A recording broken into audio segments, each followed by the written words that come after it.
aqui. Já entrando no estudo de hoje, eu vou apresentar aqui o meu slide.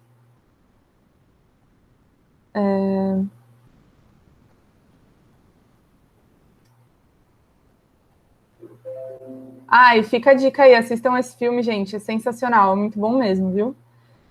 Agora eu não vou... Tá a tela certa aparecendo? Tem um slidezinho aí? Não, tá tudo preto. Tudo preto? Tá compartilhado, mas tá tudo preto. Aí, E abriu. agora? Abriu. Continuou preto agora? Não, Agora tá branco. Isso, tinha aberto o slide. Aí, Oxi. deu certo. Então, deu um pequeno... Tá certo ainda? Tá certo.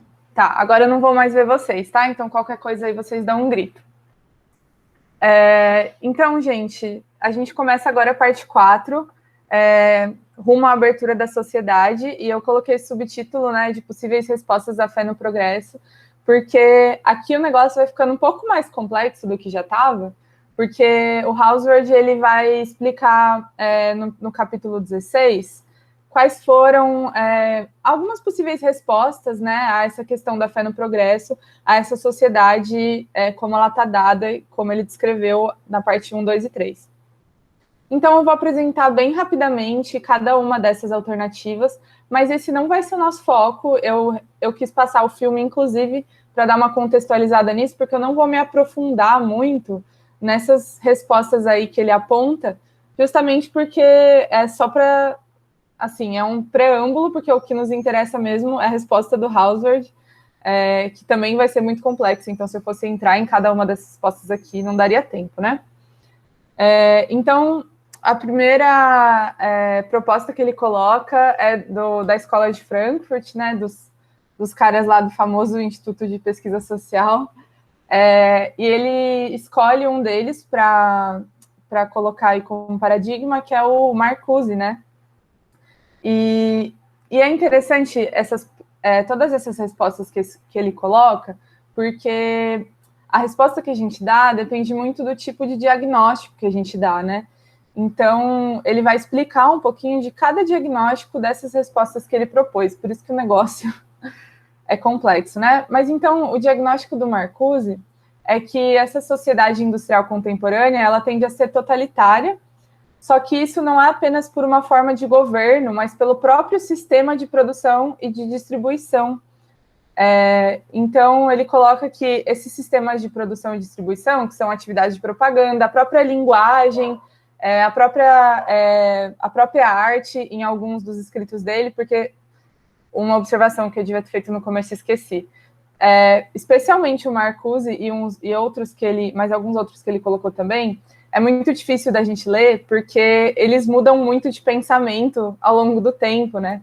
Então, conforme os anos passam, o diagnóstico muda e as respostas mudam também. Então, eu percebi que ele usou aí um livro do Marcuse, que é O Homem Unidimensional, mas isso muda também. O próprio Marcuse vai atualizando essas ideias, né? Mas, bom, nesse homem unidimensional, ele coloca que os próprios sistemas de produção são instrumentos de manipulação, e essa manipulação é tal que as pessoas se identificam com a existência que é imposta.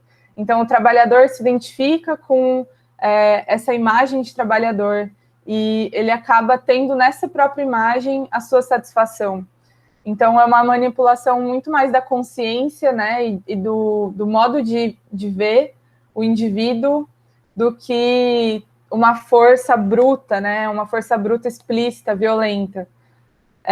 E aí, então, a solução... Opa, tá invertido o meu slide. É que... Marília, você está passando o slide? Aqui não passou, não. Porque aqui só tá parado no primeiro slide, rumo à abertura da sociedade. Mentira. E agora? Agora foi. Nossa, poxa, ok. Eu passei muitas vezes de slide nisso.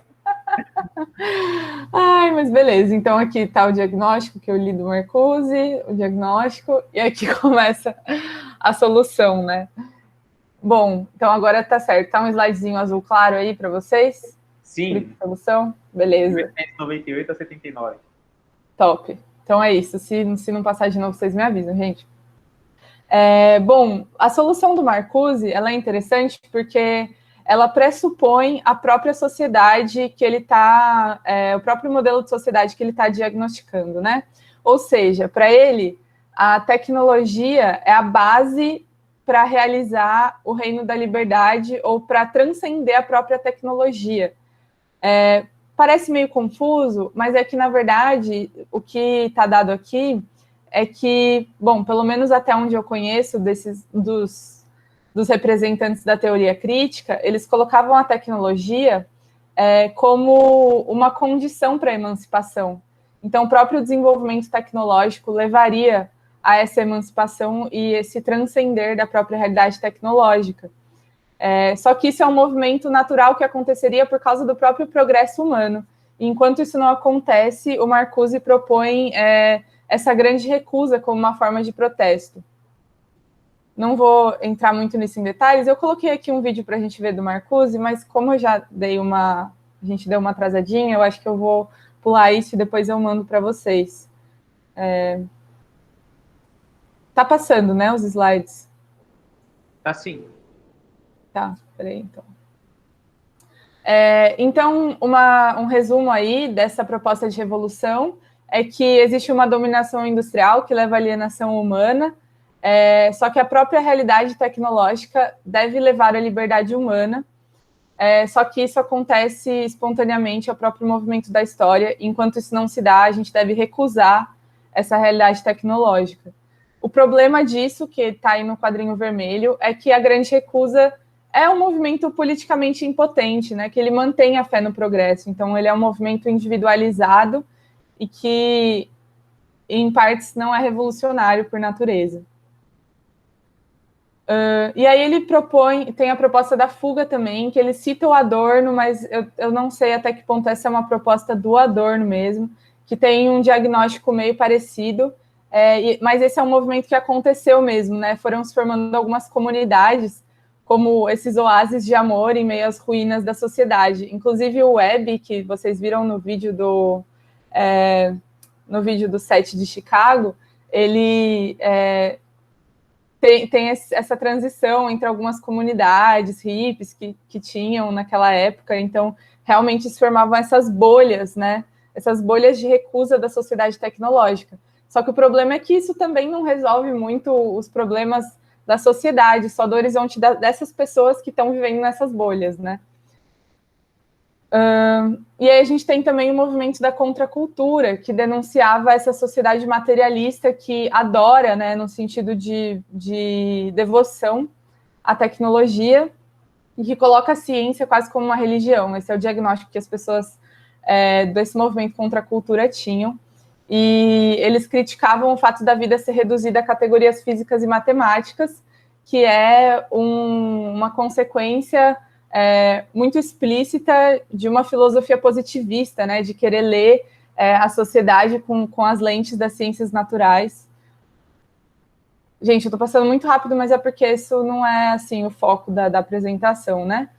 E esses caras da contracultura propunham essa revolução interior da consciência humana. O Charles Reich é um grande representante. Eu achei interessantíssimo esse modo que o Hauswirth colocou, porque ele está escrevendo lá nos anos 70, mas se eu visse isso no post de alguém do meu Facebook, eu ia com certeza ver uma pessoa ifichiana padrão colocando essa citação aí do Reich. Que ele fala, né? Que essa consciência humana, ela vem à tona no momento em que as pessoas se libertam dessa aceitação automática dos imperativos da sociedade e da falsa consciência que a sociedade impõe. Então, é uma libertação muito individual, muito da consciência, e que é interessante que ela se manifesta, o Hauswirth coloca, no modo de se vestir das pessoas, no modo de se portar, na própria linguagem das pessoas desse movimento. Eu coloquei aí a capa do livro do Reich, porque eu acho ela bem simbólica, e vocês também podem identificar muito com a fala lá do Webb, do 7 de Chicago, e uma foto também de umas pessoas lá no Woodstock, né? Então a gente vê como esse movimento de contracultura foi forte nos Estados Unidos nessas décadas de 60 e 70. O Hauswirth não entra muito nesses detalhes, mas eu achei interessante trazer esse link, se é que é um link correto, né? Eu estou aqui pensando que é. Aí o grande problema, né, desse movimento é que, na verdade, ele cria essas pessoas adaptadas, né? E essa pessoa adaptada é justamente aquela pessoa que o Hauswirth descreve, acho que na parte 2 ou 3, de que é uma pessoa que não deseja relacionamentos duradouros, que busca sempre a própria satisfação, e ela acaba, assim, se adaptando ao sistema, né? E ela não viveria desconectada dos avanços tecnológicos, ela simplesmente pertenceria a essa sociedade. Então, de fato, o Reich, o Hauswirth coloca, né, que ele está certo em afirmar que para mudar a ordem social a gente precisa mudar a consciência. Só que ele falha em afirmar que essa é a parte principal dessa mudança estrutural, né? Aí, gente, o negócio aqui ficou difícil, porque a gente entra nesses economistas que, obviamente, eu não tenho background teórico, mas eu vou tentar descrever um pouco como o próprio Hauswirth descreveu. Se eu cometer alguma atrocidade teórica aí, vocês podem ligar o microfone, dar um grito e falar: Marília, não fala isso, pelo amor de Deus. Mas vamos tentar, né, de acordo com o que o próprio Hauswirth descreve desses pensadores aí. Então, ele divide esse movimento de revisão em dois, que é a revisão da sociedade e a revisão do homem. E o representante desse movimento de revisão da sociedade é o Galbraith, não sei se é assim que fala o nome dele, desculpem, mas eu coloquei aí uma citação, né, dele, que é: se os objetivos econômicos são os únicos objetivos da sociedade, é natural que o sistema industrial deva dominar o Estado e o Estado deva servir aos seus fins. Então, é quando a economia toma conta de tudo, ela se torna o telos, o objetivo de todos os setores, todas as instituições da sociedade. E aí o objetivo, né, dessa organização é a própria sobrevivência dentro desse sistema econômico. E a sobrevivência, ela vem por meio da inovação tecnológica, e por isso que ele coloca a questão do imperativo tecnológico, né? Ele pergunta: quem é capaz de resistir à marcha da tecnologia? Ninguém, porque se você resiste a essa marcha, você não sobrevive, né? E aí, o jeito da gente lidar com isso é colocar as rédeas nesse sistema, né? Porque é uma coisa que está dada, o imperativo tecnológico, a gente não consegue destruir ou travar ele, mas a gente consegue fazer, ter algumas ações efetivas para que ele não tenha tantos danos aos diversos setores da sociedade. Então, ele propõe a socialização de serviços de saúde, construção de moradias e transporte público, nacionalização de algumas grandes empresas. Então, ele coloca que o melhor que a gente pode fazer, já que a gente não consegue escapar desse imperativo tecnológico, é reduzir o crescimento econômico tecnológico o máximo que der e submeter ele a esses valores que ele chama de valores estéticos, mas ele não desenvolve muito o que seriam esses valores estéticos, né? Mas eu acredito que seriam valores, não sei, especulando, como dignidade humana, questão das jornadas de trabalho, da falta de qualidade de vida do trabalhador, enfim. E aí o Galbraith coloca essa esperança numa nova elite intelectual, né? Porque para essa subordinação aos valores estéticos, ele coloca que a educação seria o principal modo, né? Porque ela pode trazer o questionamento às crenças, ela pode criar esses indivíduos críticos ao sistema e acabar desenvolvendo, aprimorando esses valores estéticos. Bom, aí qualquer pessoa, e aí eu já fico até um pouco mais confortável de falar, qualquer pessoa que estudou um pouco de filosofia da educação vai ver vários filósofos da educação falando que a educação é só uma reprodução da sociedade, que ela está sujeita aos mesmos valores de dominação e que esse potencial emancipatório aí da educação é bem questionável, né? E essa é uma coisa que o Hauswirth coloca, que a educação é uma reprodução da sociedade, então que é pouco provável que ela crie esses indivíduos aí tão críticos a essa elite intelectual. E aí o próximo e último é a revisão do homem, do Denis Gabor. Eu achei bem semelhante ao movimento de contracultura, porque ele coloca que o principal inimigo dessa sociedade industrial é o próprio homem, e o Hazlitt faz questão, inclusive, de falar dessas vitórias da tecnologia, né? Então, desses pontos positivos que a tecnologia trouxe para a gente, que as inovações tecnológicas, o crescimento econômico trouxeram, mas permanece o inimigo, que é o próprio homem. E aí eu acho que eu não vou entrar aqui nessa parte, senão a gente vai ficar muito tempo. Mas ele coloca que uma possível solução é a redução nessa expansão econômica, né? E que essa mudança de mentalidade, ele coloca que existe uma mentalidade dada que se algo pode ser feito, então esse algo deve ser feito, né? Essa inovação tecnológica deve ser feita. Mas ele fala que deve haver uma mudança nesse tipo de mentalidade justamente para poder direcionar a tecnologia para invenções sociais e tirar esse ônus, né, da tecnologia, porque ele coloca que existiram esses pontos positivos, né, e que eles podem ser levados em conta e podem ser amplificados, né. Então, mudar o homem é o foco, e para isso ele coloca as contribuições das ciências sociais naturais que deveriam estar direcionadas a esse objetivo de mudar o próprio homem, né? E aí tem essa citação muito interessante do Denis Gabor, que ele fala: eu acredito na perfectibilidade do homem, porque essa é a única hipótese de trabalho para qualquer pessoa docente responsável. Mas eu sei da corruptibilidade quase infinita do homem. Então, ele acredita, percebam essa mudança de verbo, né? Ele acredita na perfectibilidade, mas ele sabe da corruptibilidade. Então, por isso que ele não é tão iluminista quanto a gente possa pensar, né? Que acredita que o homem vai chegar à sua própria perfeição espontaneamente. Não, para ele precisa de planejamento e organização para que o homem atinja a sua perfeição. E esse planejamento e organização é o que o Hazlitt coloca como engenharia da esperança, né?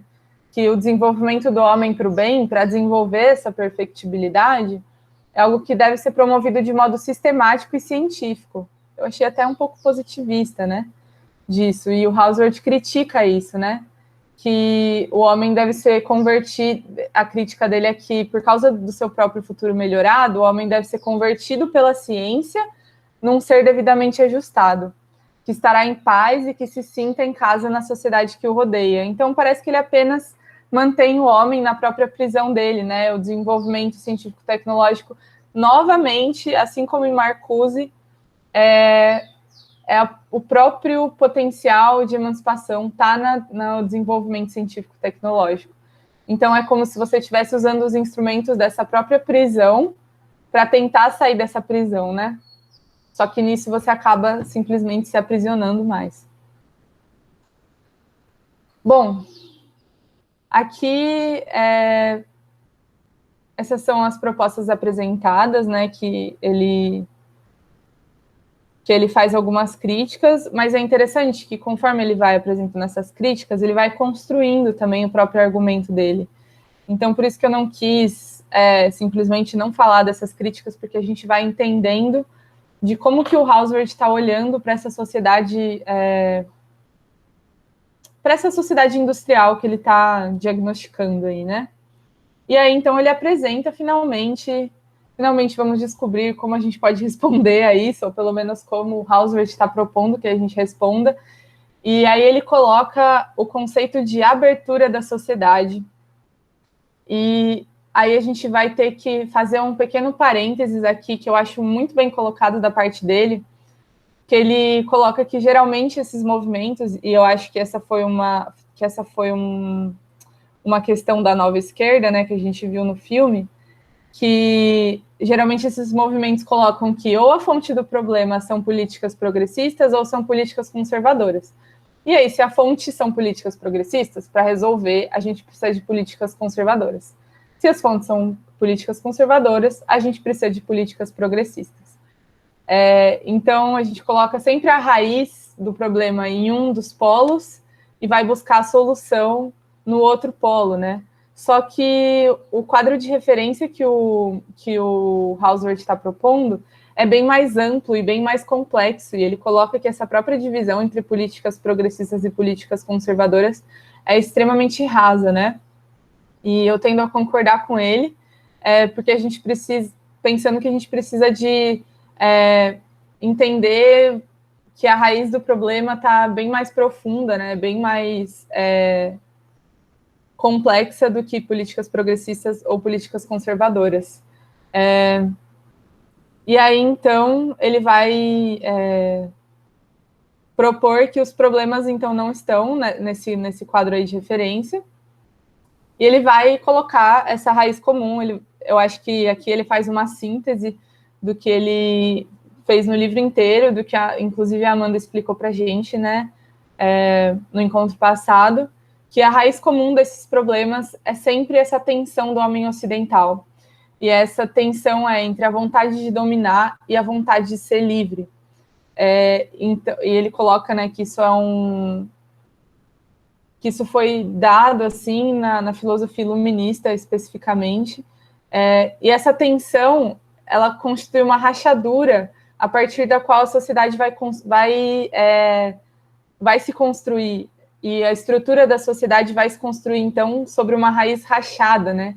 Então, o progresso, ele impõe essa dominação sobre a natureza, essa organização extrema do trabalho, só que ainda está dado a vontade do homem de ser livre e de cumprir, de exercer a sua liberdade na natureza. E essa é a tensão que ele coloca que vai constituir a raiz da nossa sociedade, né, contemporânea. Só que aí, então, quando a gente tem esse objetivo da liberdade futura, por causa da fé no progresso, a gente tem uma única via aberta. Então, a gente não está, assim, num cruzamento ou numa rotatória com várias vias possíveis. Não, por causa da fé no progresso, o único caminho possível para essa liberdade futura é a dominação sobre cada detalhe da vida social. E essa é a sociedade fechada que ele está descrevendo. Então, ela tem o objetivo de levar para a liberdade humana, mas a única via é a dominação. Esse é o alicerce rachado dessa sociedade, né? E aí ele coloca essa metáfora que eu achei muito interessante, né, de um foguete ou de uma nave espacial, não sei se essa expressão é certa, mas que ele vai começar a descrever, né, então, essa sociedade fechada. Ele coloca uma sociedade em que cada pedacinho, cada estrutura, cada peça é calculada para realizar um único grande propósito, que é elevar o foguete para ele seguir em alta velocidade na rota dessa viagem planejada. Então, cada parte da nave foi planejada para isso e tem uma relação essencial com essa função. E aí que ele muda a metáfora e coloca essa sociedade túnel, né, que tem uma organização extremamente rigorosa e que tem propósitos concretos que são todo abrangentes. O que significa dizer que eles são todo abrangentes? Significa que todos eles estão relacionados com esse telos, esse objetivo final, que é o que ele já falou da fé no progresso, né? Então, também está explicada a imagem que a gente colocou na divulgação. E numa sociedade túnel, isso aqui eu achei muito interessante, que a luz brilha sempre no futuro. Então, é quase como se a luz no fim do túnel, ela nunca chegasse, a gente nunca chega no fim do túnel. E aí eu lembro até daquela, eu não sei se vocês faziam essa brincadeira quando vocês eram crianças, ou se vocês fazem até hoje, de quando vai entrar num túnel, prender a respiração. E, bom, se você fizesse isso na sociedade túnel, você provavelmente morreria, porque você não poderia voltar a respirar, porque a luz nunca chegaria, ela está sempre em movimento, sempre para frente. E tudo que não serve para chegar nesse fim do túnel é sem sentido e sem valor. Então, se tem uma pecinha que não vai ajudar esse trem a chegar lá naquela luz, que na verdade nunca vai chegar, essa pecinha pode ser facilmente descartada. Essa visão que a gente conversou bastante no encontro passado, de que o dia de hoje ele só tem significado em relação ao que ele pode prover para o dia de amanhã. Então, o dia de hoje não tem significado em si mesmo. Todo significado está colocado no dia de amanhã. Por isso que a luz nunca chega, porque o amanhã vai ser um novo hoje. E hoje a gente vai pensar no amanhã. Não sei se ficou claro, essa parte meio confusa. E aí, então, ele ele começa a pensar quais seriam esses guias do progresso. Ou seja, numa metáfora que eu pensei, quais seriam as principais peças desse foguete, as peças que impulsionam esse foguete a subir, né? E ele coloca o crescimento econômico, a inovação tecnológica e os avanços científicos. E essas três peças, elas estão acima de qualquer julgamento, elas provêm significado a tudo, e elas não são olhadas com esse olhar crítico, porque elas são o motor, o que está impulsionando para a luz do fim do túnel, e se nosso objetivo é chegar no fim do túnel, quem que vai olhar para trás e vai pensar se as peças estão sendo boas ou estão sendo ruins? Bom, vou pular essa parte, porque senão vou exceder muito tempo, né? E aqui ele coloca, então, que a solução para essa sociedade de túnel é abrir esse túnel. Então, e eu não sei se construindo novas vias, assim, de abertura, ou se, não sei que metáfora usar, assim, ou se colocando um explosivo dentro do túnel e abrindo ele, mas como ele coloca que é um processo, eu imaginei, assim, várias pessoas cavucando assim nas paredes do túnel para ir abrindo ele, e assim a sociedade vai se abrindo, né? Ele coloca, né, que os nossos problemas mais essenciais só podem ser resolvidos quando o próprio lugar do progresso for discutido de maneira franca e aberta. Então ele coloca que a gente tem que confrontar abertamente essa luz do fim do túnel. A gente tem que olhar para ela e ver se é isso mesmo que a gente quer, né, enquanto sociedade. E essa abertura, né, por sua vez, ela implica numa ressignificação dos valores. Então, se numa sociedade fechada o desenvolvimento econômico, a tecnologia, a ciência são os valores últimos, impassíveis de crítica, numa sociedade que está em processo de abertura, a gente vai ressignificar outros valores, que são os valores da vida humana, os valores da dignidade humana, né?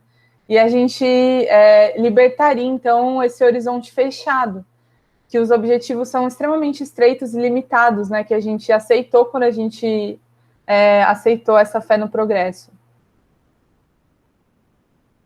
E aí ele coloca, né, 3 características aí de uma sociedade aberta. Então, numa sociedade aberta, as normas para a vida humana, como justiça, confiança e verdade, elas recuperam sua validade original. Bom, um pequeno parênteses aqui de que para nós como cristãos, eu acho que isso é extremamente relevante, né? Pensar que esses são os nossos valores. Bom, e numa sociedade aberta, as instituições culturais e formas sociais, elas recuperam sua autonomia, sua responsabilidade singular, né? No sentido que elas não vão estar mais sujeitas a essa fé cega no progresso. E o último ponto que a gente falou bastante no encontro passado é que numa sociedade aberta não tem mais essa pressão individual para que a gente sempre ajuste os nossos hábitos e comportamentos para fins externos, né? Para fins só do dia de amanhã, para a luz no fim do túnel que nunca chega. E a vida diária, então, ela é intencionada para ter o seu próprio significado, né?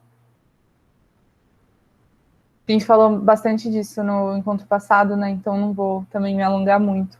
Mas ele coloca que tem alguns cuidados a serem tomados quando a gente pensa nessa sociedade aberta. Eu achei isso muito pertinente. E o primeiro cuidado é que a gente tem que pensar que essa abertura da sociedade, ela é um processo e não um objetivo. Porque se a gente colocar ela como um objetivo, a gente simplesmente vai construir um novo foguete. A gente vai ter um planejamento e uma execução de tal modo que a gente vai fechar a sociedade novamente. E só vai mudar, a luz no fim do túnel vai mudar de cor. Em vez de ser uma luz branca, vai ser uma luz talvez um pouco amarelada aí, né? Que ele coloca que o planejamento e a execução do novo modelo pode levar novamente a uma sociedade fechada. Então, a abertura, ela não é um objetivo a ser alcançado, como uma visão longínqua, ela é um processo, né? E outra coisa que ele coloca, né, que eu também achei bem pertinente, é que a gente sempre tem que tomar cuidado para não começar a idealizar esses tipos de sociedade e esquecer da própria corruptibilidade humana, né? E não esquecer que a fonte permanente de todo o mal é o próprio homem, né? Então ele coloca esse ceticismo aí com relação a esses modelos ideais. E outro cuidado é que essa abertura, ela não envolve apenas a mudança na estrutura, né? Mudanças práticas nas instituições, mas ela envolve uma mudança de cultura e uma mudança na crença, né? A própria crença no ideal do progresso tem que mudar. Então, aí é interessante porque isso junta, né, várias críticas que ele fez às propostas anteriores, ele vai colocando aqui. Então, a gente tem que pensar assim na consciência do homem, a gente tem que pensar assim na cultura, a gente tem que pensar assim na estrutura, mas a gente tem que pensar nesses 3 elementos como elementos essenciais para a abertura da sociedade, né? Opa! E aí, então, beleza, a gente já viu que a proposta dele é uma abertura da sociedade, a gente já viu quais cuidados a gente tem que tomar para esse processo de abertura da sociedade, e agora ele vai começar a pensar nas condições necessárias para a abertura da sociedade. Então, ele vai trazer algumas ideias de quais condições precisam ser atendidas para que esse processo possa ser iniciado. Tudo bem até agora? Estão vivos aí? Yes. Ok. Nossa, eu tô me sentindo vomitando um monte de coisa, gente. Por favor, me falem aí se tiver inteligível o negócio. Não inteligível. Tá fazendo sentido, sim. Ai, que bom. Confia. Vamos lá, então. Então, a gente vai começar a pensar nas condições necessárias para abrir a sociedade. E aí, ele vai revisitar as 3 barreiras que ele colocou na parte 1. Então, a barreira da Igreja do Paraíso, do Destino e Providência e do Paraíso Perdido. E a parte que diz respeito à minha apresentação é a barreira do Paraíso Perdido, que ele escolhe começar por ela. E as 2 outras barreiras a gente vai ver no último encontro, que vai acontecer daqui a 15 dias. E é interessante porque ele começa a falar, poxa, mas você pode pensar, né? A gente não derrubou essas barreiras? Por que a gente vai ter que revisitar elas? Elas já estão destruídas, a gente não precisa olhar para elas novamente, né? Só que ele coloca que quando o capitalismo foi estabelecido, essas barreiras, elas não sumiram simplesmente, mas elas, como se as ruínas delas continuassem lá, impedindo o nosso retorno. Ou seja, eu achei muito interessante essa frase que ele fala, uma vez que essas barreiras foram tomadas, elas impediram a fuga, elas deixaram aberto só um caminho, uma via de mão única, né? Então, por isso que a gente tem que revisitar, né, cada uma dessas barreiras e ver como que elas estão dadas nesse capitalismo que foi estabelecido. Falei sem esquecendo de mudar de slide aqui. Então, a gente continuou numa via de mão única, né? Então, a gente pode até pensar que a gente tem várias vias, mas, na verdade, a gente continua numa via de mão única e continua cercado aí por essas barreiras. Opa, spoiler aqui. Então, vamos lá, revisitar a barreira do Paraíso Perdido. Só para recapitular, então, essa barreira era basicamente a crença de que o progresso humano nunca traria felicidade humana na Terra. Então, era essa crença num paraíso extraterreno, né? Num paraíso transcendente. Ela teve que ser derrubada para dar lugar à crença de que esse paraíso poderia ser dado na Terra, de que a gente poderia alcançar esse paraíso aqui, né? Aqui e agora, palpavelmente. E nisso, os avanços da técnica e da ciência e da economia tiveram um grande protagonismo, porque eles eram os agentes que iam assegurar essa felicidade aqui na Terra. E aí a economia, a tecnologia e a ciência se tornaram forças que se auto-justificam, porque se esse paraíso precisa ser alcançado aqui na Terra, a gente vai fazer qualquer coisa para alcançar, né? E aí entram essas forças, né? Que a gente não olha para elas com um olhar crítico, pelo menos é o que ele está colocando, né? Porque elas são boas em si mesmas, porque elas vão nos trazer esse paraíso, né? Elas são os padrões últimos. Não é elas que devem se ajustar à sociedade, é a sociedade que deve se ajustar a elas. Aí quase que uma nota de rodapé, né? Que essa fé no paraíso, ela foi no paraíso vindouro, ela sofreu assim um declínio depois das duas grandes guerras, né? E a fé no progresso deu uma murchada, mas ela continuou na estrutura da sociedade. Então, até hoje, mesmo que essa fé no progresso tenha murchado, a sociedade mantém-se orientada para o progresso. Ela permanece internamente estável apenas quando o crescimento econômico e o progresso são constantemente assegurados. E o Hauswirth coloca que o capitalismo tem alguns instrumentos para sempre assegurar essa fé no progresso, o quanto ela for possível. E aí ele também coloca isso bem rápido, mas para mim é um ponto muito interessante de que a imagem do paraíso perdido aqui na Terra, ela se mantém muito por meio da propaganda. E eu fiz um exercício quando eu estava preparando esses slides, que eu pesquisei a palavra no Google, a palavra futuro. E basicamente todas as imagens de futuro que apareceram, pelo menos a maioria delas, traziam assim, eu coloquei essa porque eu achei ela bem bonita, mas assim, uma cidade com arranha-céus, né, e quanta técnica está envolvida na construção de um arranha-céu, ou imagens assim de nanotecnologia, de pessoas em laboratórios. Então, isso é bem ilustrativo, né, do quanto essa imagem de um futuro ideal permanece por meio da própria propaganda, né, dos próprios da própria mídia que a gente tem, né. E aí ele coloca, então, as condições para a abertura da sociedade túnel. Então, já estou finalizando aqui. Essa aqui é a parte que ele começa a trazer propostas concretas, né, para a abertura, porque, por enquanto, a gente está falando por meio de metáforas e num sentido meio abstrato. Então, a ciência, a tecnologia, a economia, mas, então, como que a gente pode fazer isso de um modo concreto? A primeira coisa que ele fala é uma inversão de perguntas, né? Então, ele fala que uma sociedade com um certo grau de abertura, ela vai mudar, ela vai ter uma inversão nos valores, né? E isso ainda está, eu acho, um pouco no nível, né? No nível organizacional, no nível de consciência, talvez. Então, numa sociedade fechada, a gente sempre pergunta, como que a gente pode assegurar o crescimento econômico, científico e tecnológico? E depois só a gente vai se perguntar como que a gente pode fazer com que esse crescimento econômico não seja nocível, tanto para o meio ambiente, quanto para as condições de trabalho, para os ideais de justiça, de liberdade.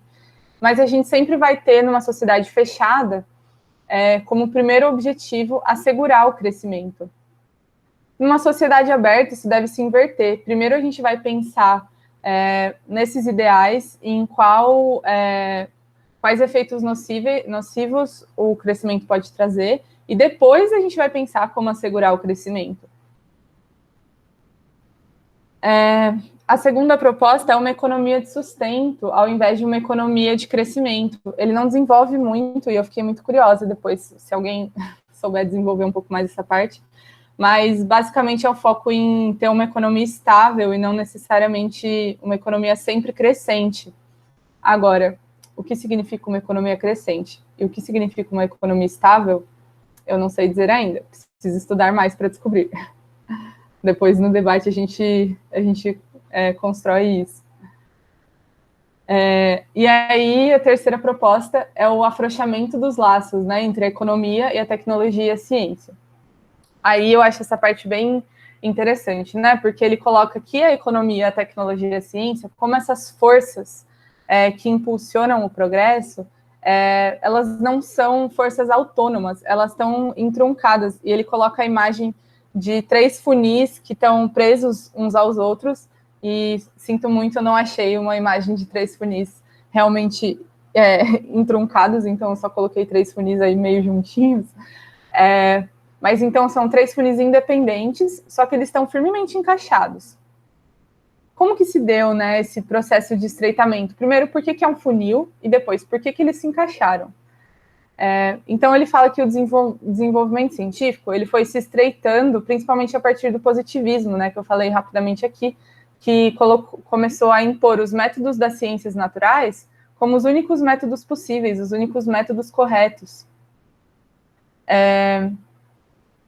E no desenvolvimento tecnológico, o desenvolvimento tecnológico começou a se afunilar quando ele perdeu o significado em si mesmo. Quando ele parou de contribuir para a interação social e começou a contribuir simplesmente para o crescimento econômico, que é o próximo funil, que foi se afunilando quando teve um papel dominante, né? Quando o desenvolvimento econômico se tornou a própria cola que junta todos os setores da sociedade, né? Que se tornou o parâmetro para medir os outros desenvolvimentos. E quando o dinheiro se tornou o parâmetro para decidir qualquer coisa.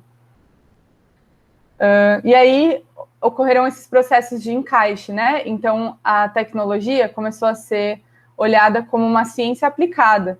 E a ciência também só teria uma justificativa na medida em que ela se desenvolvesse tecnologicamente, que ela ajudasse no desenvolvimento tecnológico. E a tecnologia, ela foi cooptada pela maximação do crescimento econômico, né? Obviamente. Então, o uso da tecnologia perdeu, e consequentemente da ciência, perdeu a sua liberdade, né? Então, a empresa que controla o desenvolvimento tecnológico com o seu vasto poder. E é assim que esses 3 funis, eles se encaixaram e hoje eles estão muito truncados. É lógico que ele está falando, gente, a gente entende que ele escreveu esse livro nos anos 70 e que hoje muita coisa está diferente, né? 50 anos depois, eu não estou enganada. Mas eu acho que eu, pelo menos, vejo isso muito dado, assim, quando eu converso, por exemplo, com pessoas que estão fora da academia, né? E elas me falam, mas para que serve a filosofia, né? Ela não provê nada, porque ela não dá dinheiro, não desenvolve tecnologia, para que serve, né? Porque a filosofia como uma ciência, no sentido de ser uma pesquisa, né, um tipo de pesquisa, ela não tem justificativa dentro de um quadro em que a ciência só faz sentido se ela desenvolve a tecnologia ou se ela provê conhecimento econômico, né? Então, eu achei muito contundente, assim, esse entroncamento aí que ele apontou. E aí, para uma abertura da sociedade, se a sociedade fechada está entroncada desse jeito, para abrir a sociedade, a gente precisa afrouxar esses laços, né? A gente precisa ir aos poucos separando esses funis e retomando, não que a gente vá separar bruscamente, né, os 3 funis, mas eles vão ter uma maleabilidade, assim, no movimento deles. E depois ele vai colocar a proposta de como a gente pode fazer isso. E aí, o último ponto, né, de condição para a abertura da sociedade é uma mudança nessa relação de produção e consumo, né? Que ele coloca que a satisfação dessas necessidades consiste sempre no consumo de bens, né? E isso aumenta a produtividade, e aí a gente consome mais, e existe esse ciclo, e a tecnologia sempre vai ter por objetivo aumentar a produtividade. Ela quer garantir o maior resultado possível, né? E aí ele começa a colocar essas propostas práticas. A primeira que ele... E daí eu juntei tudo, porque está um pouco diluído ao longo do texto, mas eu pensei que seria mais didático colocar todas as propostas práticas no final. Então, ele coloca a elaboração de códigos nacionais e internacionais, então, códigos do consumidor, códigos... Ele cita, né, o código que os médicos têm desde que a medicina existe. Bom, eu acho que isso... Tenho a impressão que já aconteceu em grande medida na nossa sociedade, né? Se você tem muitos códigos de ética, tem a Unicamp, por exemplo, tem um comitê de ética, se você quer fazer uma entrevista X com uma pessoa lá, com o seu professor de estágio, você vai ter que falar com o comitê de ética da Unicamp. Então, já esses códigos já existem hoje, talvez não do jeito que ele estava pensando, né? Mas ele coloca também da criação de agências independentes, né? De monitoramento, que elas sim afrouxariam esses laços entre a tecnologia, a ciência e o crescimento econômico. Também acho que isso já existe em grande parte. E ele coloca também que a gente tem que moderar ou reduzir a renda e as possibilidades de consumo, né? Como se fosse colocar um freio, né, no consumo exacerbado para satisfação, né? Ai, me perdi aqui, peraí. E ter uma atitude mais livre em relação a essa exigência tecnológica do aumento da produtividade. Eu entendi isso quase como que um sair do comodismo, né? Então, ele coloca antes lá que o imperativo tecnológico, né? Que se algo pode ser feito, esse algo deve ser feito. Então, se eu posso fazer um armário que abra automaticamente, sem eu precisar fazer o esforço de mexer o meu braço para abrir esse armário, eu vou fazer esse armário. Mas ele coloca que para um processo de abertura da sociedade, a gente tem que frear um pouco, mudar um pouco essa mentalidade de que o que pode ser feito deve ser feito, né?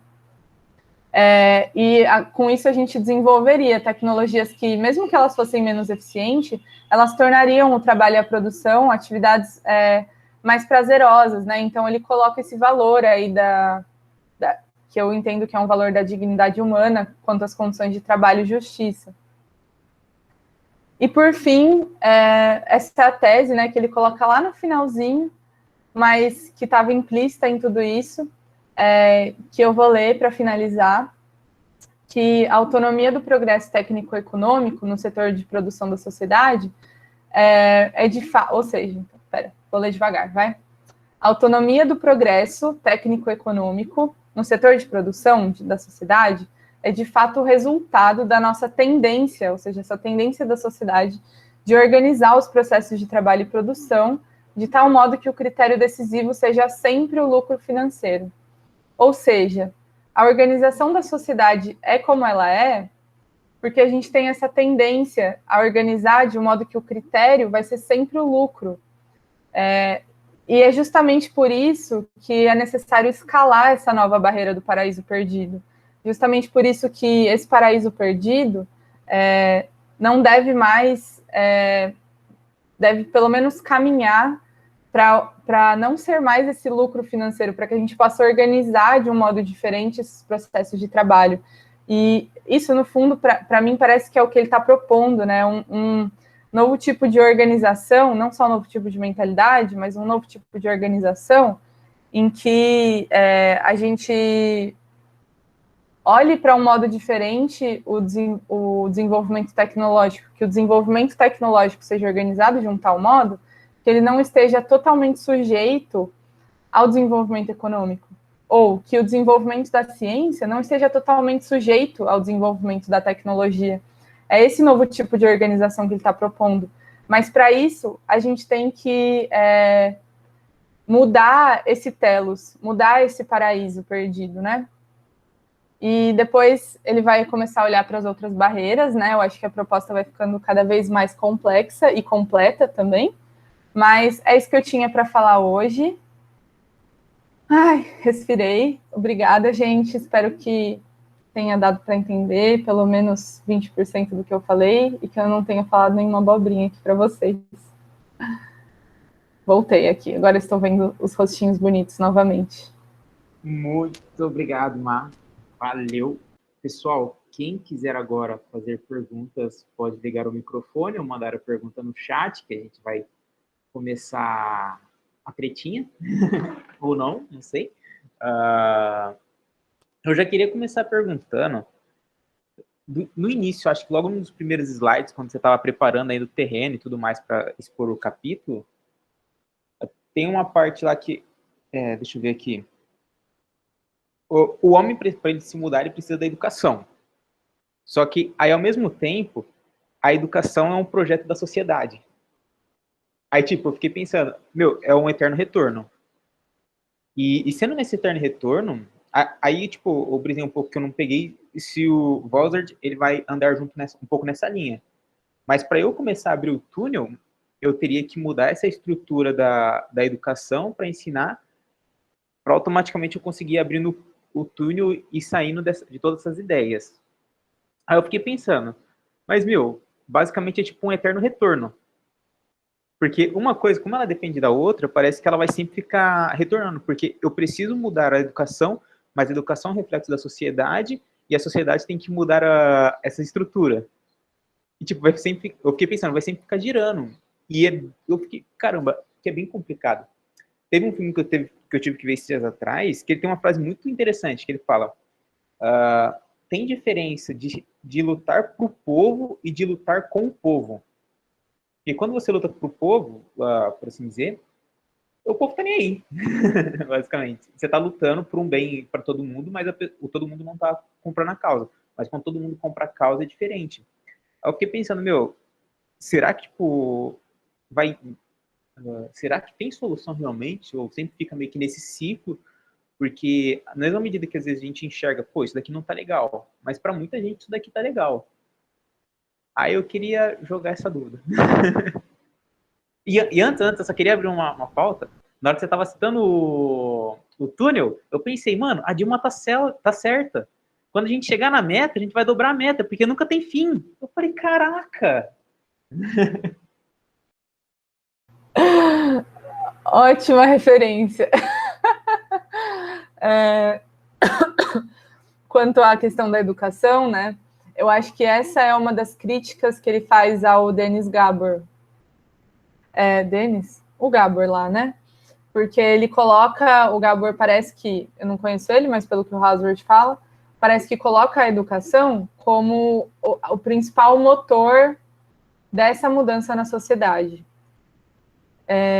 E a proposta do Hauswirth não coloca a educação como principal motor, ela não cai nessa contradição, porque ele, inclusive, a proposta dele é tão complexa, porque ele coloca é como se você fosse comendo pelas beiradas, assim, parece. Você vai lidando com essas várias estruturas de organização da sociedade. Você vai, assim, quase que atirando para todos os lados, né? Ao invés de olhar para apenas uma instituição, que seria a educação, ou para uma peça, né, desse foguete, e colocar nela todo o potencial aí de solução, né? De libertação, sei lá.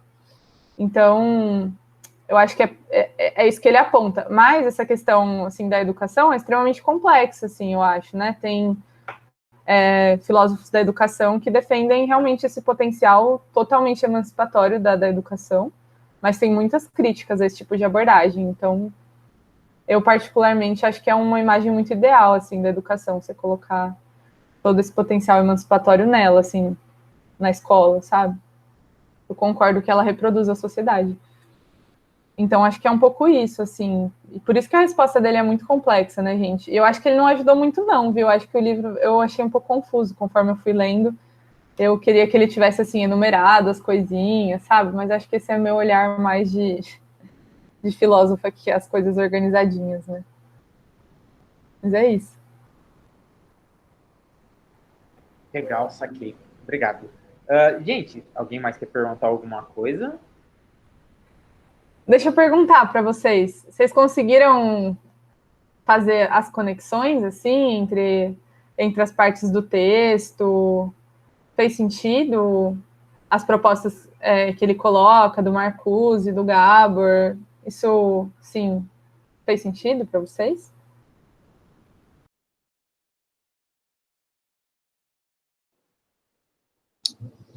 Quer conseguir ver o pessoal? Pode falar, Mario. Beleza. Não, só ia falar que é interessante, tipo, essas diferentes propostas, que, assim, ele tá falando numa época que elas são bem novas, assim, algumas têm 10 anos, outras têm 5, sei lá, mas, como você falou, o negócio, nossa, eu vejo muito alguém do IFISH falando isso, tipo, eu acho que, em alguma medida, elas ainda estão aí meio que misturadas, dá pra sentir elas aí. Só vou fazer 2 comentários, então, que eu lembro daquele momento que você menciona do domínio sobre cada detalhe na vida, que é meio que uma projeção, na verdade, do futuro, lá dos anos 70, tipo, tudo vai ser meio que dominado. De fato, é o que acontece, né? Tipo, acho que foi uma projeção muito bem feita, porque, tipo, pela tecnologia mesmo, a gente acaba se propondo a que cada detalhe nosso responda a determinadas demandas que são de corporações, né? Tipo, elas sabem o que a gente gosta de comprar, o que a gente gosta de ouvir, né? Tem toda essa coisa. E tem essa invasividade, assim, sei lá. E aí eu só ia comentar aqui o lance do futuro também, tem um ensaio que eu gosto bastante, um livro-ensaio chamado Depois do Futuro, de um ensaísta, um filósofo italiano, aquele o Franco Berardi, você já viu, mano? Enfim, ele é pós-operaísta, tal, ele foi lá do maio de 68, enfim. E ele fala que depois, no final dos anos 70, a sociedade passou por uma mudança no imaginário que hoje ela não permite uma visão densa de futuro mais. Que ele compara com a visão dos iluministas, da questão do progresso, e ele fala também das vanguardas artísticas do começo do século XX, que propunham a vinda do novo homem tal, e a utopia ia ser realizada.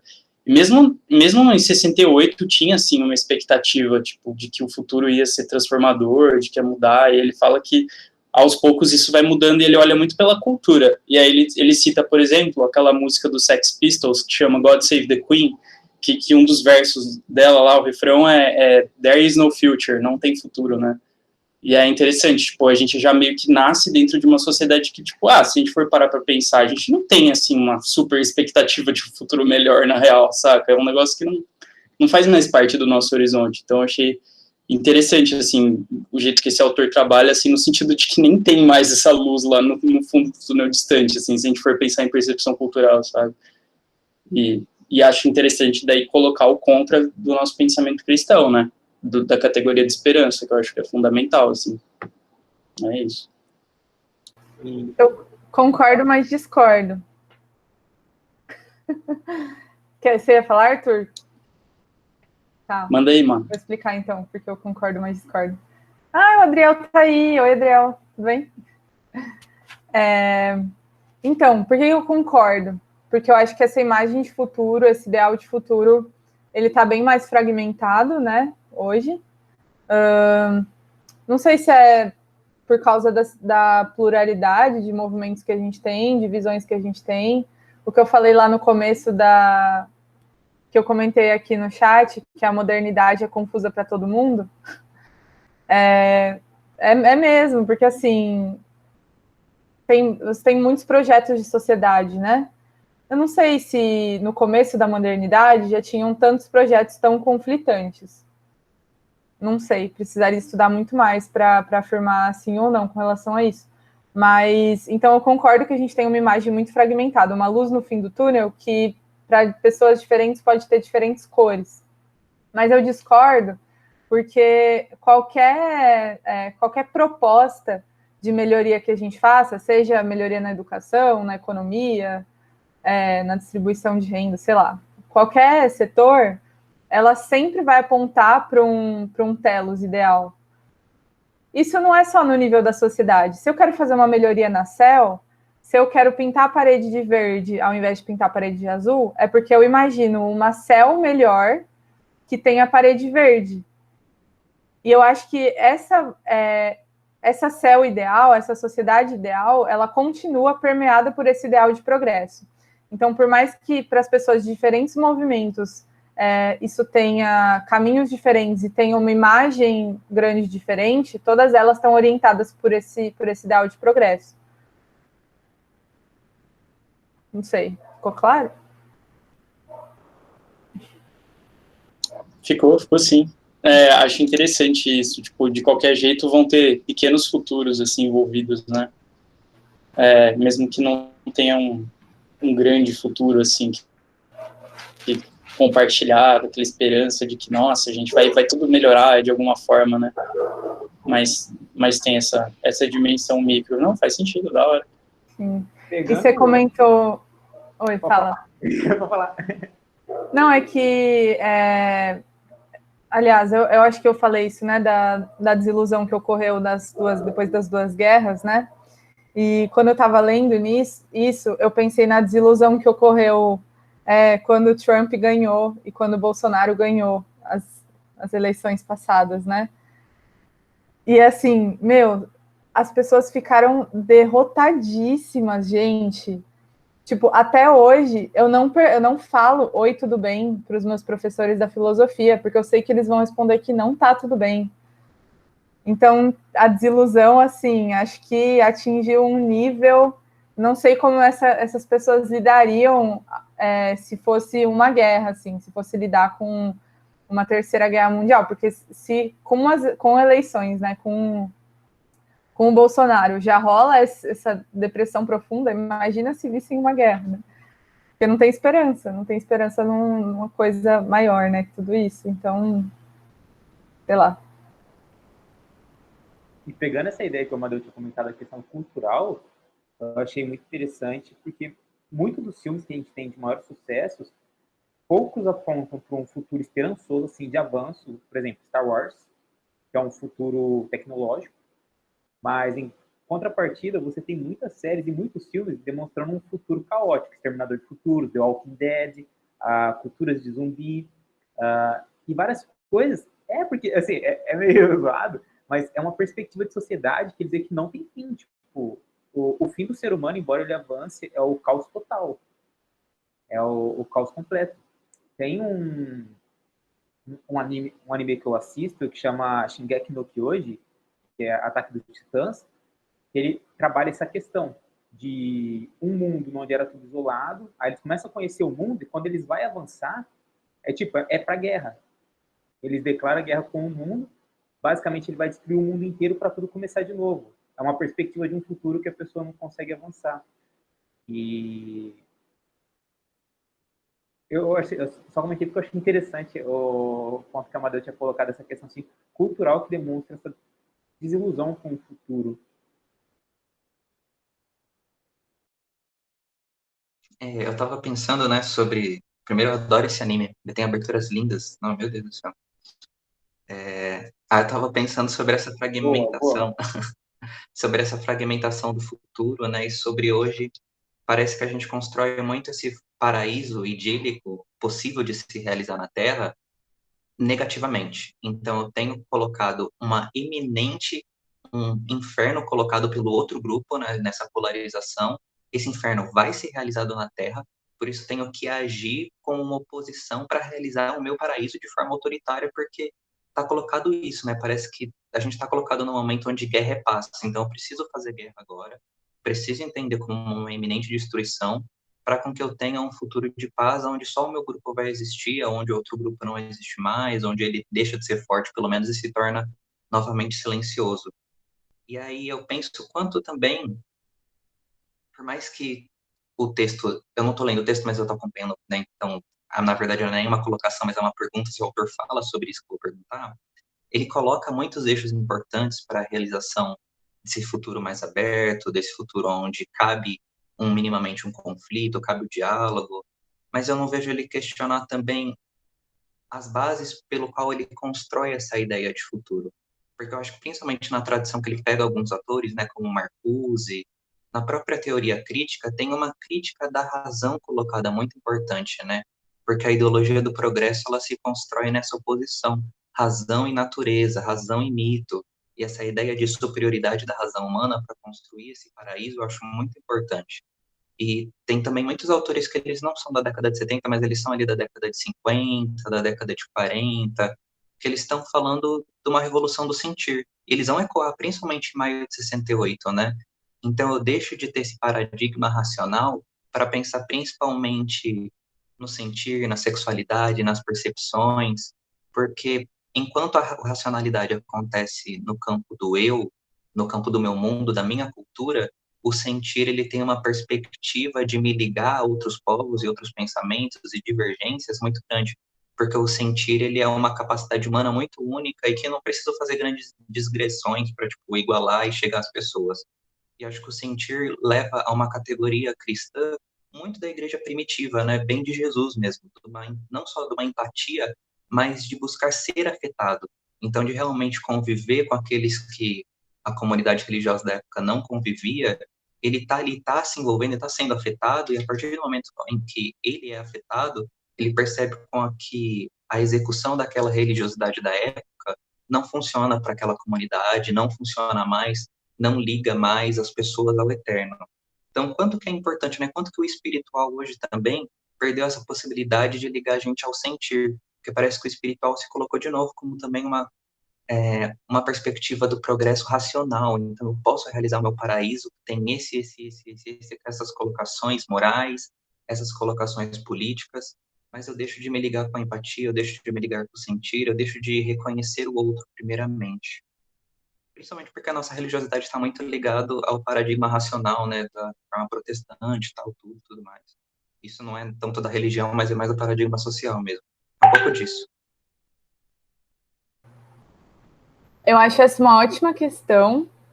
Eu acho que ele não responde isso diretamente, mas eu sei que ele cita o Doiverd. E é uma boa referência porque, assim, trocando bem em miúdos, né? Tipo, sendo bem resumida aqui, mas o Doiverd coloca que não existe tão forte na realidade humana, talvez até na teoria possa existir, mas na realidade não existe essa dicotomia tão forte entre o sentimento e a razão, né? Ou seja, que a nossa própria razão, ela está guiada, né? Ela está sustentada sobre paradigmas sentimentais, assim, né? Sobre uma fé, inclusive.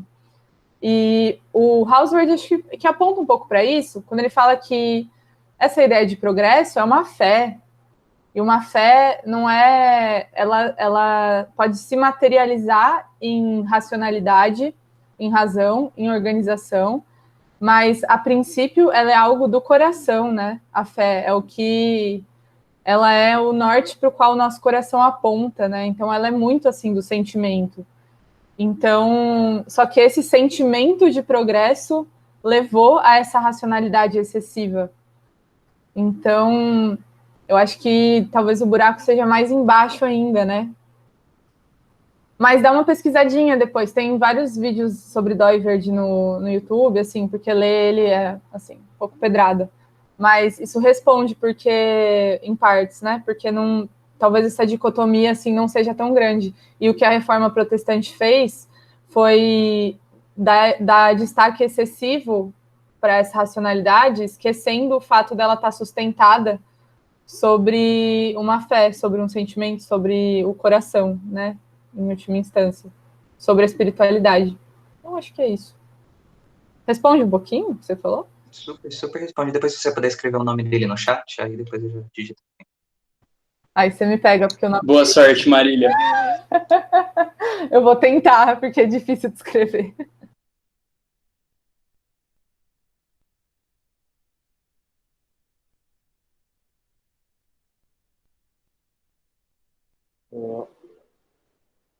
Ó.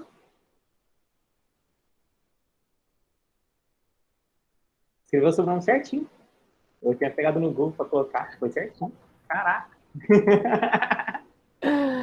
Ai, Eu queria comentar esse negócio de fé, que eu achei muito legal, porque o Paul Tillich, ele trabalha no livro dele Dinâmicas da Fé, que a ideia de fé é você estar possuído, né? É você, por ser algo infinito que provém de Deus para um ser finito, que é o ser humano, você é possesso pela fé. E nessa ideia de ser possesso pela fé, não necessariamente eu sou possesso pela fé religiosa, mas eu posso ser tomado de possessão de fé nesse sentido a partir de estruturas.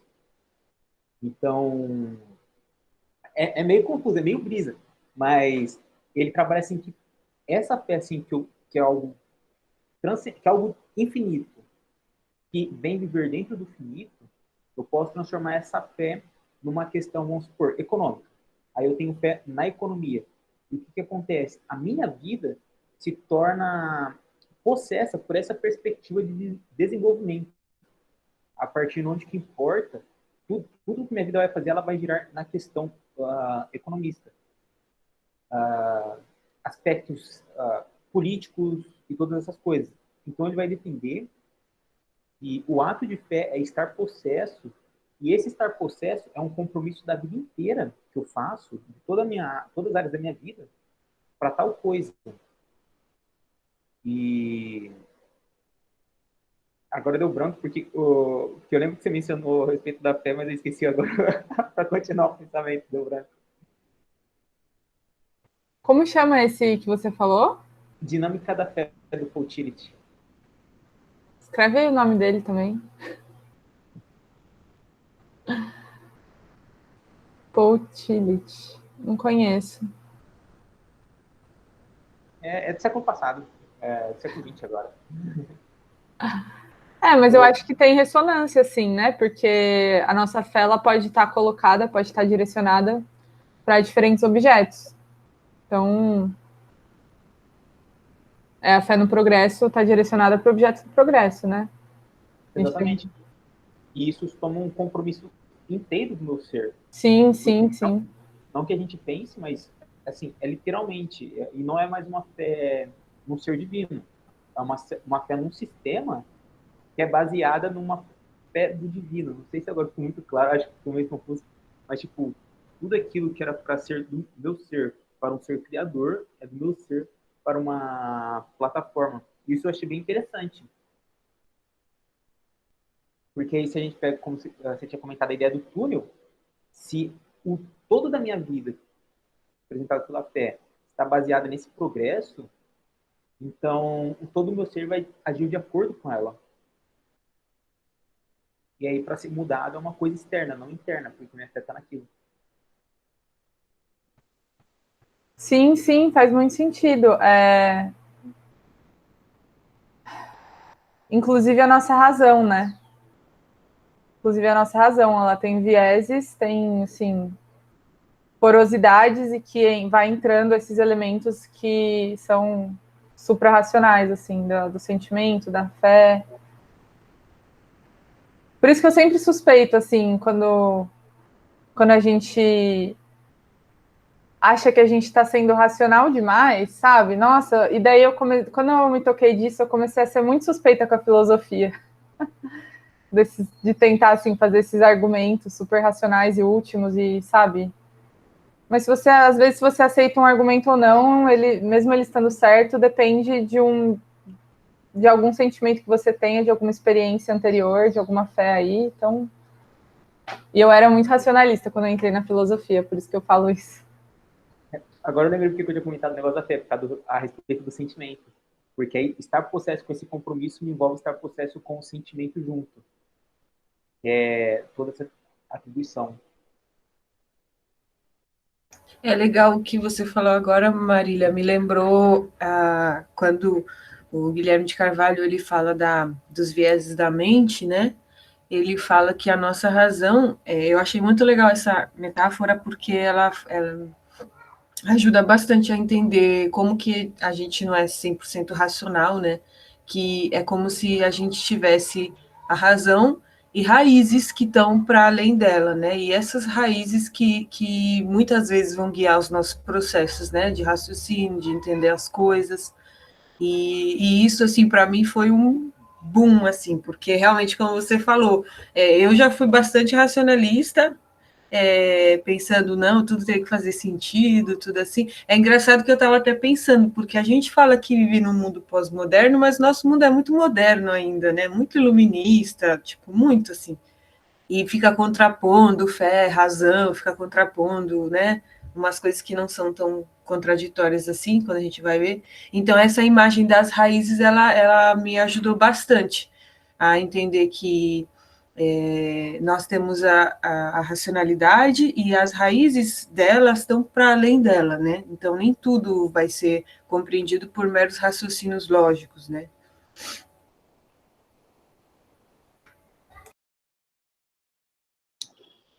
Eu queria aproveitar, então, acho que ficou bem claro que a questão que o Adriel tinha colocado da razão e do sentimento reverberou, e eu queria até perguntar para ele, mas antes comentar um pouco. Eu acho que fica muito claro, assim, que essa perspectiva cristã, mais dessa linha neo-calvinista, trabalha muito com o homem integral mesmo, né, com o homem na sua totalidade. Então, ele é um ser que sente, Ele é um ser que pensa, ele é um ser que crê, ele é um ser que ama, ele é um ser que tem todas essas dimensões, né? E eu acho bastante rico isso mesmo, né? Essa visão de um ser humano integral.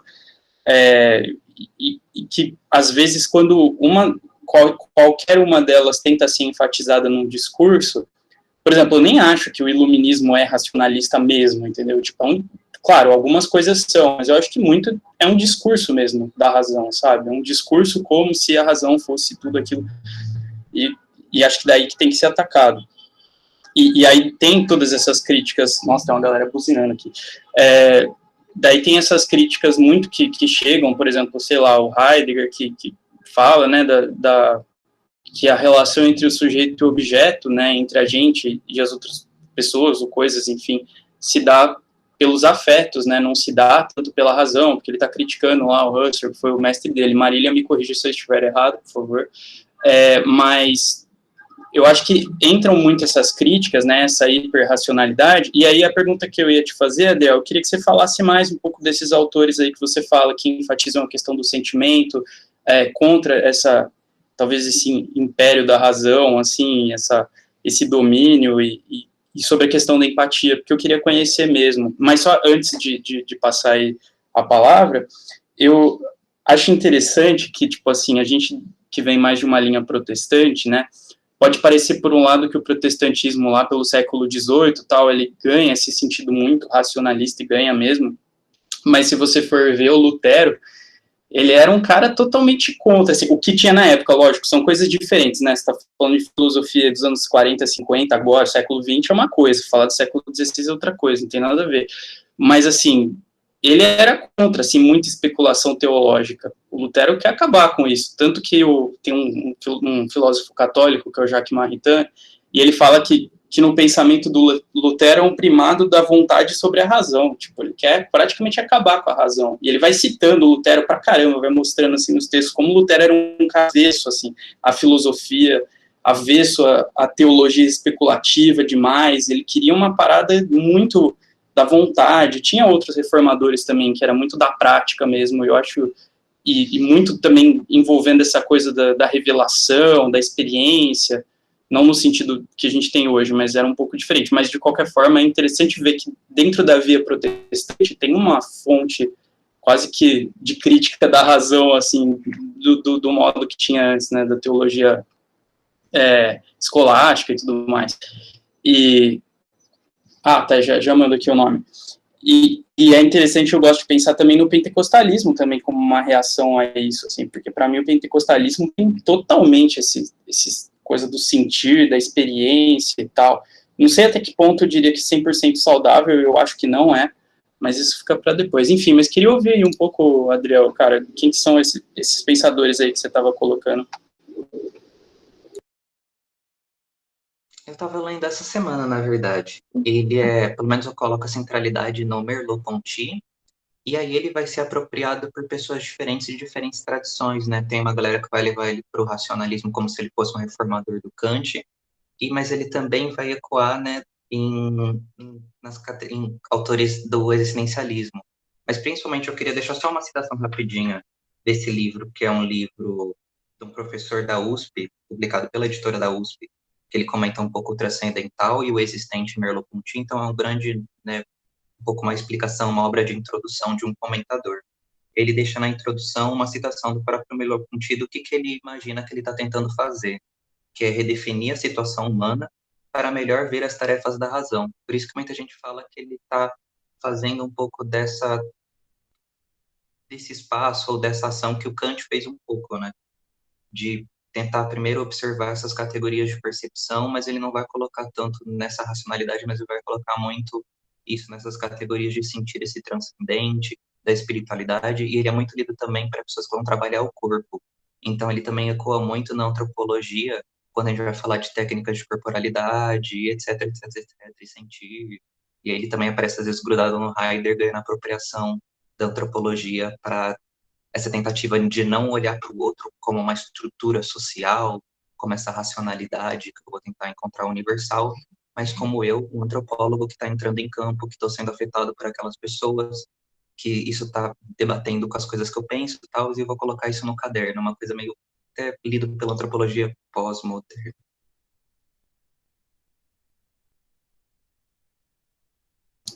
Não, boto fé, boto fé. Inclusive, o teólogo cristão lá, que é o James K. Smith, que escreveu Você é Aquilo que Ama, e a trilogia lá das liturgias culturais. O segundo volume, ele discute Merleau-Ponty pra caramba, mas eu não cheguei lá. Vou chegar e daí a gente bate papo. Mas da hora, mano.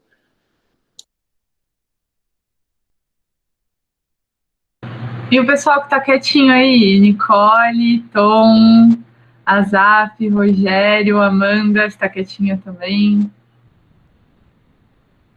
Vou ter que escapar agora.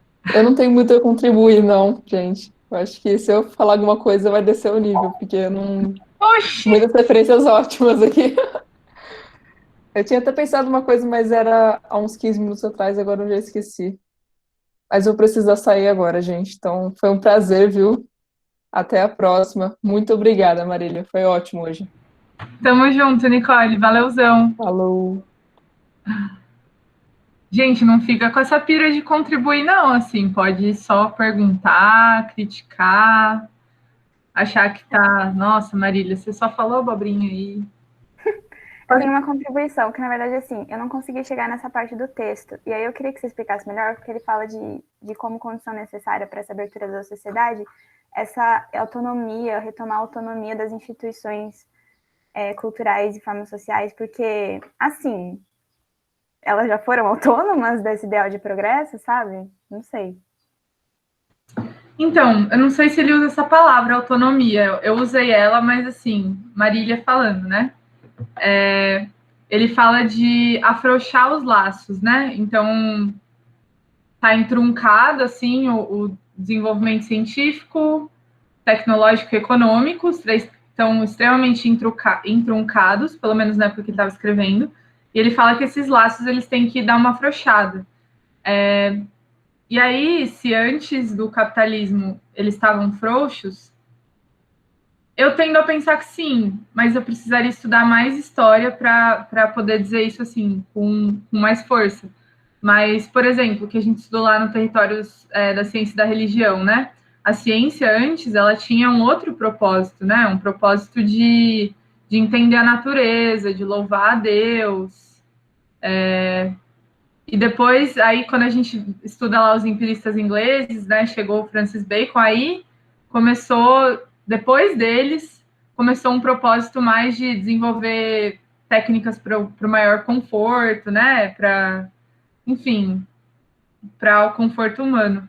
Então, acho que assim, antes, pelo menos essa parte da ciência, eu acho que estava bem mais desvinculada, né? E aí a parte econômica, não sei, tipo, para mim pensar assim, economia na Idade Média é algo bem nebuloso, porque eu sempre vejo as pessoas discutindo. Ai, mas falavam que não tinha moeda, mas tinha moeda sim. Ai, mas eu sei, mano, não sei. Mas eu sei que a ciência ela tinha outros propósitos que estavam totalmente desvinculados à técnica e ao conforto. Então, tipo, inclusive, você tinha o filósofo barra cientista e você tinha a pessoa que desenvolvia técnicas para agricultura, para construção, para arquitetura, eram coisas separadas, né? Depois que começou a ciência a progredir para a tecnologia. Então, acho que é mais ou menos por aí. Mas ele não fala de autonomia, não. Isso fui eu. Que eu me lembro.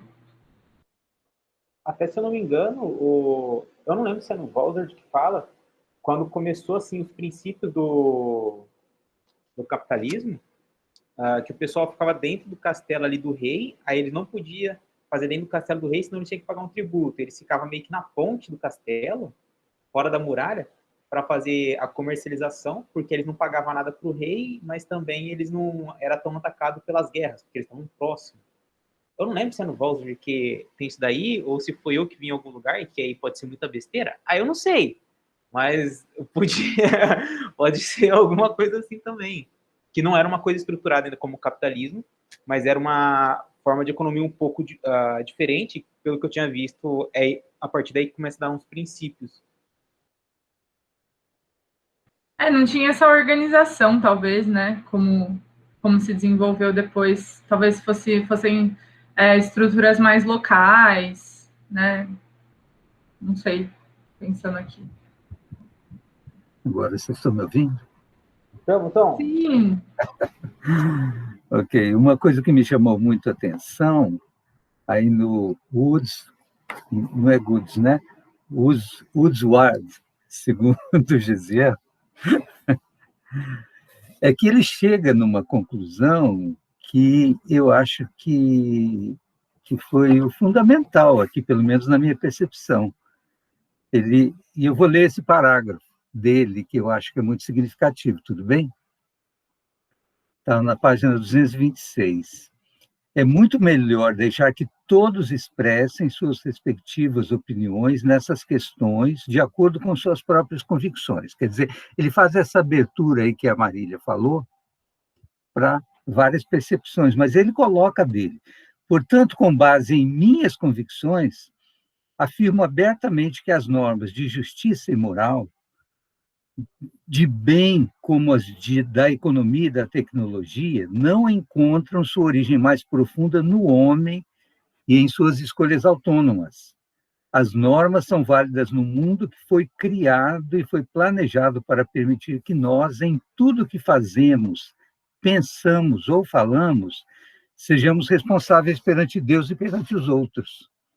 Em outras palavras, as normas são orientações e caminhos de resposta a Deus e ao próximo.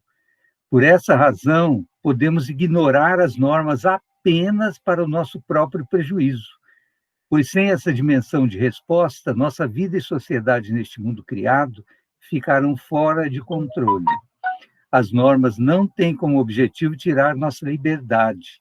Em vez disso, elas nos permitem manter a vida e a liberdade, impedindo-nos de avançar a nossa vida e a vida de outros.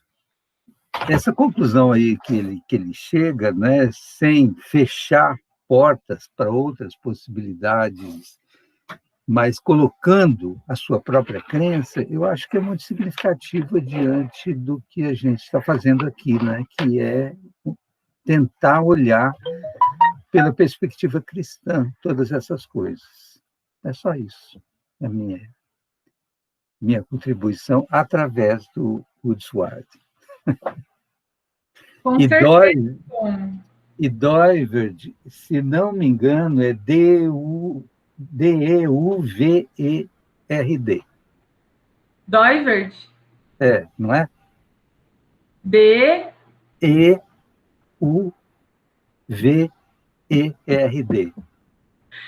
Eu acho que Não. Eu queria, seria mais fácil. Do IRD. É mais estranho esse conceito. É do IRD. Ah, tá. Então, eu preciso consultar o Amadeu aí nisso aí, porque ele é bom no alemão aí. O Tom já deu um passo a mais, vocês viram, né? Que esse é o capítulo do próximo encontro, então. Você pode até dar o estudo se quiser. Ah, isso foi depois? Uhum. Ainda vai aparecer? Vai. Eu apresentei até o capítulo 18. Qual? 18. Porque esse aí está no 18, não está? Fazia parte? Tá no 19. Está no 19. Ah, desculpem, gente. Mas aí você já está adiantado. Você já está adiantado, é isso aí, ótimo. Tá bom, ok. Eu achei interessante, parece que ele começa cada vez mais assim, ele vai colocando mais a visão cristã, né? Porque agora que ele está colocando as propostas dele, daí ele vai assim dando essa cartada aí. Eu acho bem bom isso. Que a gente tem que entender que a nossa resposta ela é bem peculiar, né? Mas que ela pode dialogar com outras. É importante. Certo. Mas foi muito bom, viu, Marília? Você estava um pouquinho nervosa e achando que não estava transmitindo, mas estava transmitindo muito bem. E as participações do pessoal aí foi muito boa. Fiquei conhecendo aí o rapaz que defende bastante o sentimento, e eu como psicólogo, Merleau-Ponty e companhia. Achei muito interessante, Adriel. Prazer em conhecê-lo. Hoje o Tom está sozinho como psicólogo, né? Estou. A trupe de psicólogos não está presente. Mas muito bom, gente. Tem mais algum comentário? Tudo bem aí? Eu fui procurar o nome que você colocou e tá certinho mesmo escrito, só que eu achei muito engraçado que o primeiro vídeo que apareceu era um vídeo de 2 minutos do Caio Fábio. Aí eu falei, vou ver pelo meme, né? E aí, 1 minuto do vídeo é eles tentando falar o nome. É muito engraçado. Nossa, é muito bom. Ai, meu Deus. Ele mete o pau no neotopinismo. Mas Ele não conhece, ele fala, não conheço, mas eu vou falar mal. É muito engraçado.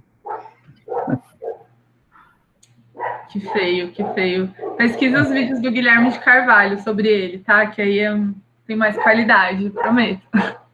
Guilherme ou Olavo? Não, Guilherme de Carvalho. Ah, sim. Olavo não. Olavo, vocês não podem falar na academia, não, viu, gente? Porra, bolas! Bom, gente, então... Olavo na academia é blasfêmia. É mesmo? Não pode falar na minha frente, não. E você também? Eu também. Guilherme de Carvalho pode, ele eu gosto. Esse eu não conheço. É o presidente da ABC2, Tom. Ah, tá. Deve Figurão. ser gente boa. Ele é. Dizem Parece que é. um guru budista. Parece Oi? o quê? Parece um guru budista. Ah, tá. Só a carinha, tadinho. Bom, gente, acho que é isso então, né? Deixa eu fazer uma pergunta, posso? Tá em tempo ainda? Vocês Sim. conhecem uma filósofa? Eu até passei para Marília o nome dela. Lúcia Helena Galvão, da Nova Acrópole. Eu conheci pelo que você me mandou, Tom. Achei bem interessante. Tenho achado interessante as palestras dela. Ela tem muita ligação com a filosofia oriental e a filosofia indiana, mas tem um conhecimento grande e gostei muito da forma como ela se expressa, muito clara. Manda lá no grupo para todo mundo ver depois o link. Ok. Tá bom.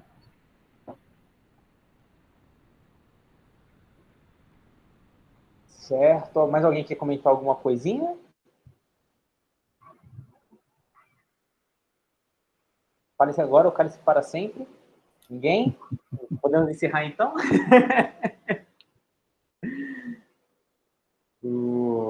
Bom, gente, muito obrigado. Então, agora nós vamos encerrar. Já estamos quase no horário, meio-dia. Foi muito legal. Hoje deu para a gente falar bastante. Eu achei bem legal. E